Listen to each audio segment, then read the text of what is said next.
Bu, aku tulis di grup dulu tetap ada gitu ya. Ya, saya udah tulis sih. Oh, udah, oke, sip. Oke, semuanya kita mulai lagi. Sesi ini hari adalah, sebentar saya buka ya.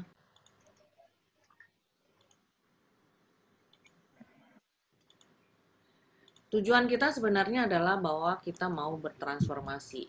Bertransformasi dalam pengertian bahwa kita mau diubah menjadi lebih serupa dengan Yesus. Itu adalah panggilan. Kemarin 2 hari yang lalu saya katakan bahwa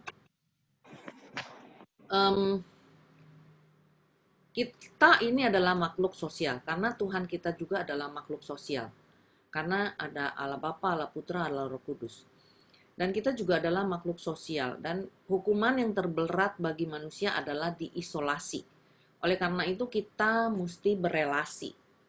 Kita harus ada bonding. Sebenarnya hari ini saya mau bicara tentang bonding atau attachment, cinta kasih, tapi karena banyak yang nggak ada, jadi saya pakai singkat aja, saya nggak akan cerita banyak tentang bonding. Nah, bonding itu adalah sesuatu di mana adalah satu kemampuan untuk eh, bersekutu dengan seseorang secara dalam.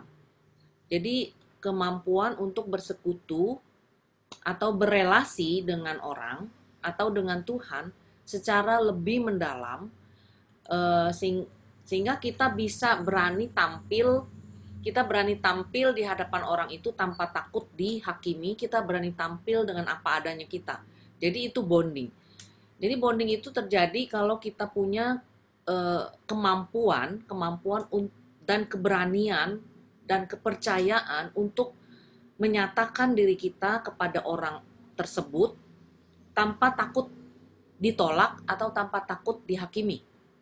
Ya, kita bisa berbicara dengan orang itu dengan terbuka, apa yang menjadi impian kita, apa yang menjadi uh, perasaan kita berani ngomong apa sama orang itu. Nah, itu juga yang diharapkan oleh Tuhan. Makanya saya pernah katakan tentang relasi, the friendship with God. Jadi itu adalah satu tujuan juga Tuhan kenapa dia memanggil kita, menciptakan kita untuk berelasi dengan dia. Berelasi dengan dia itu sebenarnya bukan untuk kepentingan Tuhan, tetapi untuk kepentingan kita. Karena Tuhan menciptakan kita, dia tahu kita perlu berelasi, kita perlu ada satu ikatan atau bonding.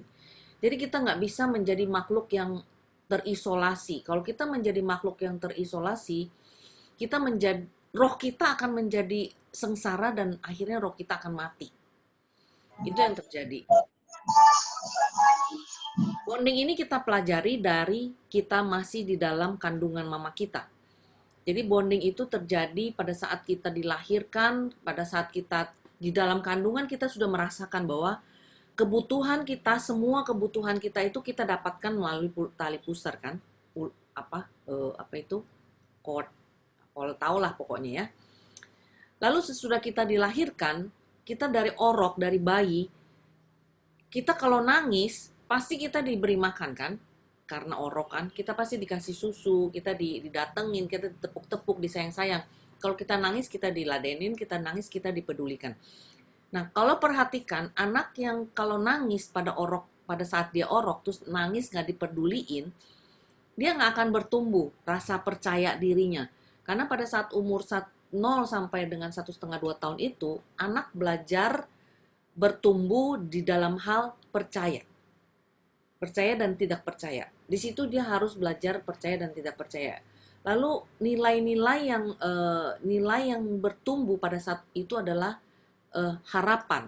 Jadi kalau anak kecil pada saat dia nangis nggak didatengin mamanya atau susternya nggak dikasih makan, dia nangis nangis nangis nangis nggak dipeduliin, dia belajar untuk merasakan bahwa dia tidak diterima, dia ditolak, dia tidak bisa lagi percaya kepada orang-orang di sekitarnya. Jadi nilai rasa percaya dan tidak percayanya itu tumbuh pada saat dia berumur 0 sampai dengan 1,5-2 tahun itu. Dan di situ dia juga belajar untuk harapan. Jadi ada harapan di situ di mana pada saat anak itu berumur segitu itu dia mengharapkan di diladenin pada saat dia nangis, terus pada saat dia mengalami ngompol ya, pasti kalau dia ngompol dia kan nggak merasa enak ya, dan dia pasti minta, dia nggak bisa bicara karena dia nggak bisa bicara, makanya dia akan minta untuk diganti popoknya karena dia merasa nggak enak, dan yang dia bisa lakukan adalah dia nangis.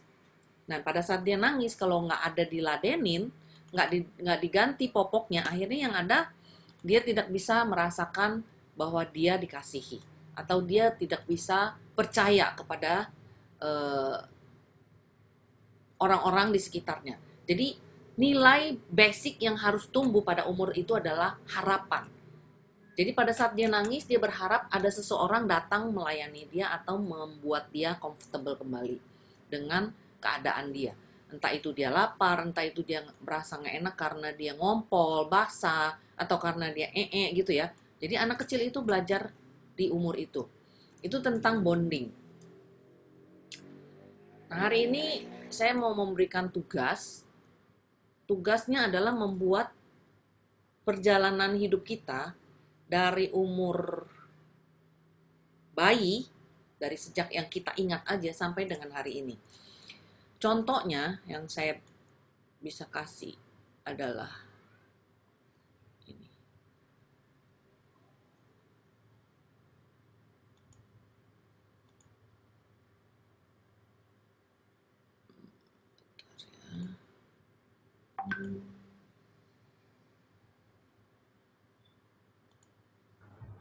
Iya, maaf. Ini Ya, perjalanan hidup dalam hal apa? Kalau enggak kan panjang banget dong. ini saya lagi mau share sebentar. Oke. Jadi pada saat ini adalah kita buat my story. Jadi beranikah saya menerima tantangan itu? Karena pada saat sebelumnya saya sudah katakan bahwa kita perlu keberanian untuk melihat diri kita seperti apa. Kita perlu punya keberanian melihat betapa hidup kita itu sebenarnya nggak enak buat kita. Ya. Nah, saya minta kita semua buat my story dari kecil. Jadi nanti saya kasih lihat contohnya ini. Ini bisa dilakukan, seperti contoh ini orang. Jadi dia dari masa kecil terus dia hidup growing up, dia bertumbuh lalu dia sekolah di kelas 1, kelas 2, SD dan sebagainya. Lalu sekarang seperti apa? Dan lalu dia bekerja dari school, dia turun ke bawah, dia kerja mencari uang, lalu dia pekerjaannya adalah guru, dan sekarang perasaan dia tuh seperti apa. Ini adalah siklus daripada kehidupan dia. My story. My story yang saya buat waktu itu adalah ini.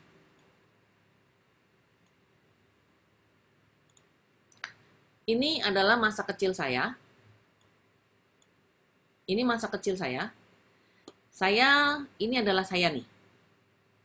Ini adalah saya nih yang kecil. Ini adalah rumah saya. Ini adalah saya yang kecil. Ini adalah papa mama saya, tapi bukan papa mama biologi. Ini papa mama angkat saya. Jadi bukan papa mama saya yang sebenarnya. Lalu ini adalah rumahnya, rumah mama angkat saya. Di situ ada mami papi saya, ada koko cici saya. Dan saya di rumahnya mendapatkan satu tempat tidur. Ini yang terjadi di masa kecil saya yang saya ingat. Ya, saya seperti princess. Saya punya tempat tidur sendiri. Ya. Lalu ini adalah mami saya. Jadi mami saya waktu saya kecil, dia menjadi kuda-kudaan, saya ini naik ke atas dia. Itu yang terjadi di masa kecil saya ya. Umur 0 sampai, yang saya ingat, umur 0 sampai dengan kelas 3 SD itu umur berapa ya? 9 tahun kali ya, 9-10 tahun. Nah, sesudah itu saya pindah ke Jakarta. Sesudah saya pindah ke Jakarta, saya dari dulu kecil nggak pernah tinggal serumah sama mama saya yang sebenarnya. Jadi saya dari kecil sudah diangkat anak sama mami papi saya. Jadi saya jarang satu rumah dengan mama papa saya. Jadi kalau mama papa saya mau ketemu saya, papa saya mesti beli anggur untuk bohongin saya dari rumah mami papi saya ke rumah dia. Ke rumah saya sendiri. Nanti begitu ketemu dia, nanti saya ambil anggurnya, terus saya balik lagi ke rumah mami papi saya. Itu yang terjadi di masa kecil saya yang saya ingat. Lalu setelah saya pindah ke Jakarta, saya terpisah dari tempat di mana saya tumbuh, di rumah mami papi saya. Di mana saya merasakan kasih sayang, perhatian, dan cinta, ya. Dan segala macam lah, saya merasa seperti putri. Saya makan aja disuapin sampai umur 7-8 tahun itu. Lalu pindah ke Jakarta, saya mengalami ini, kegelapan. Di mana-mana adanya suram. Sih, ini yang terjadi. Sampai saya merasakan itu sampai saya bekerja. Lalu berubah pada saat saya mengenal Tuhan.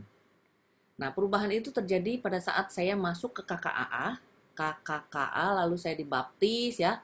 Ini lalu saya mulai merasakan ada warna-warni di hidup saya. Ada mulai merasakan cinta ya, segala macam. Sih, ini yang terjadi karena saya buatnya waktu itu adalah sekitar 8, 9, 10 tahun yang lalu.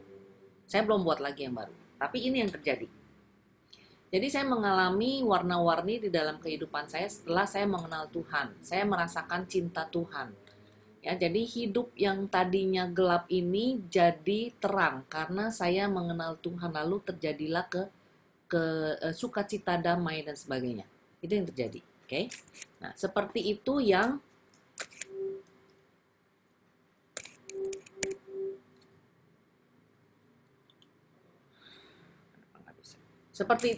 dimaksud dengan love my story ya. Itu yang dimaksud dengan my story. Ini dibuat terserah mau seperti ini, pakai gambar-gambar seadanya, atau bisa juga yang seperti tadi yang saya kasih contohkan itu, seperti ini. Ya, kalau ini dia jago gambar. Jadi nanti kalau ini dibuka, ini lipatan ini dibuka, itu adalah cerita dia. Nggak usah semua, tapi yang poin aja, yang sangat menyentuh. Jadi misalnya pada umur 2 tahun saya mengalami ini, itu yang diambil. Umur sekian tahun saya mengalami itu yang diambil. Bisa dengan cara ini, bisa dengan cara saya, bisa juga dengan cara lain, misalnya dari internet. Sekarang kan internet kita sudah banyak. Jadi dari internet kita bisa pilih gambar-gambar yang menyentuh hati kita, lalu kita kumpulkan. Oh, dari kecil saya melihat internet, oh saya melihat gambar ini saya tersentuh. Pasti kalau kita tersentuh mempunyai arti tertentu bagi kita. Nah, itu yang diambil. Jadi nggak perlu panjang semua cerita setahun penuh, tapi di setahun ini atau 3 tahun ini ada kejadian penting, itu yang menyentuh, itu yang saya ambil. Seperti itu, Mei.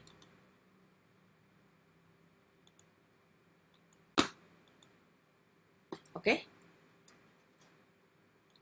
Ada pertanyaan lagi?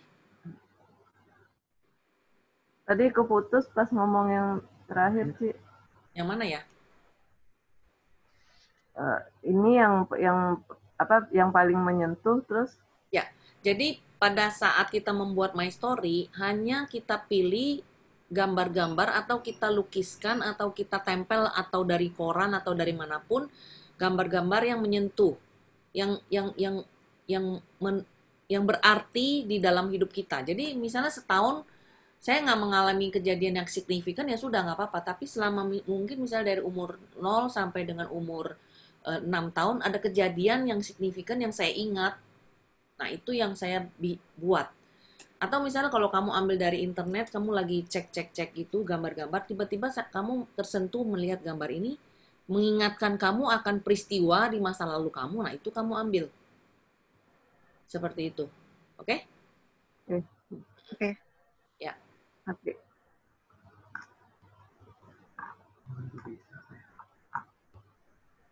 Enggak mesti dimasukin. Udah, Ci. Ya, udah. Oh, gue belum. Ini gue belum. Oke? Jadi tugasnya hari ini adalah cuman itu aja. Kita akan membuat My Story. Buat dengan dalam situasi doa ya. Jadi sambil doa minta Tuhan tunjukin ingatkan kita peristiwa-peristiwa di masa lalu kita eh, yang menyentuh, yang menyentuh. Jadi pada saat kita membuat itu nanti akan terlihat sebenarnya apa yang membuat kita atau mempengaruhi kehidupan kita saat ini. Oke?